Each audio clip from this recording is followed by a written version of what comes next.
कल भी मैंने 55 लाख रुपए ऑक्सीजन सिलेंडर्स और ऑक्सीजन कंसंट्रेटर की जो कमी थी उसके लिए अभी यहाँ करौली में दिए, 55 लाख रुपए धौलपुर में दिए, कुल 1 करोड़ 10 लाख रुपए दिए। वैक्सीनेशन बराबर चलता रहे, ये सारी जो अस्पताल से संबंधित व्यवस्थाएं थी इनको कलेक्टर और संबंधित चिकित्सा अधिकारियों को सख्ती से निर्देश दिए। कोरोना एक ऐसी महामारी है जो आपको दिखती नहीं है, लेकिन जिस घर में आ जाती है, जिस परिवार की रोशनी छीन लेती है, उससे पूछिए कि कितनी खतरनाक है, और जिसको नहीं होती उस पर लग रहा है कि कुछ नहीं है।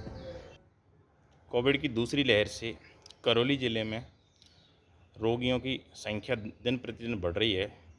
आप सांसद भी हैं, सांसद के अलावा आप एक डॉक्टर हैं, तो क्या इस बीमारी की हॉस्पिटलों में आपके द्वारा क्या इंतजाम किए गए एवं करौली वासियों से किस प्रकार से गाइडलाइन की पालना हो, उसके लिए आप क्या कहना चाहेंगे? देखिए, जहाँ तक सांसद के नाते मेरा दायित्व है, सांसद निधि से पहले भी 2 साल की पूरी सांसद निधि 10 करोड़ रुपया प्रधानमंत्री पीएम केयर फंड में हमने दिया, उसके माध्यम से पूरे देश में पैसा लगा। मेरे यहाँ करौली के अंदर भी जो जिला चिकित्सालय उसके अंदर ऑक्सीजन जो प्लांट लगा था वो पीएम केयर फंड से लगा।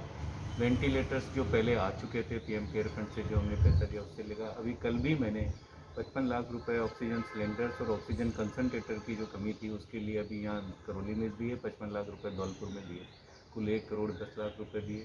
साथ में ही जिलाधिकारी और संबंधित चिकित्सा अधिकारियों सीएमएचओ पीएमओ के साथ में हॉस्पिटल का निरीक्षण कर ऑक्सीजन की जो सप्लाई को सुनिश्चित कैसे किया जाए, और साथ में मरीजों के लिए कोई तकलीफ नहीं हो, आरटीपीसीआर टेस्ट है वो अधिक से अधिक हो, जल्द से जल्द रिपोर्ट आए, उसके निर्देश दिए गए। आइसोलेशन वार्ड्स को प्रॉपरली मेंटेन किया जाए, हाइजीनिक कंडीशन मेंटेन किया जाए, वैक्सीनेशन बराबर चलता रहे। ये सारी जो अस्पताल से संबंधित व्यवस्थाएं थी इनको कलेक्टर और संबंधित चिकित्सा अधिकारियों को सख्ती से निर्देश दिए। भाई, सरकार की गाइडलाइन के अनुसार जो शादी समारोह हो रहे हैं या बाज़ार हैं, लोगों की भीड़ बढ़ रही है, तो इसके बारे में? मैं विनम्रतापूर्वक मेरी करौली और धौलपुर की जनता से चरणबद्ध प्रार्थना करना चाहूँगा कि कोरोना एक ऐसी महामारी है जो आपको दिखती नहीं है, लेकिन जिस घर में आ जाती है, जिस परिवार की रोशनी छीन लेती है, उससे पूछिए कि कितनी खतरनाक है, और जिसको नहीं होती उस पर लग रहा है कि कुछ नहीं है। मैं आपसे आग्रह करूँगा कि बड़े वैज्ञानिक और चिकित्सक सलाह के बाद में ही कोई भी सरकार लॉकडाउन जैसी या नियमावली बनाने की कठोर कार्रवाई करती है। सरकारों का उद्देश्य कभी भी आपके जीवन में सामाजिक समारोहों को, शादी ब्याहों को रोकना नहीं होता है, कम करना नहीं होता है, आपके आने जाने को रोकना नहीं होता है। लेकिन कोई भी सरकार हो, चाहे वो केंद्र सरकार हो या राज्य सरकार हो, उनका उद्देश्य सिर्फ और सिर्फ आपकी जान बचाना, आपका स्वास्थ्य का ध्यान रखना वो होता है।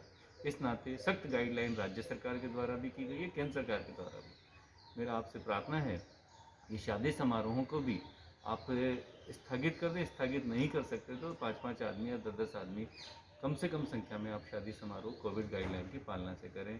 मार्केटों में जिस तरीके से अनावश्यक भीड़ हो रही है उस भीड़ को कम से कम करें।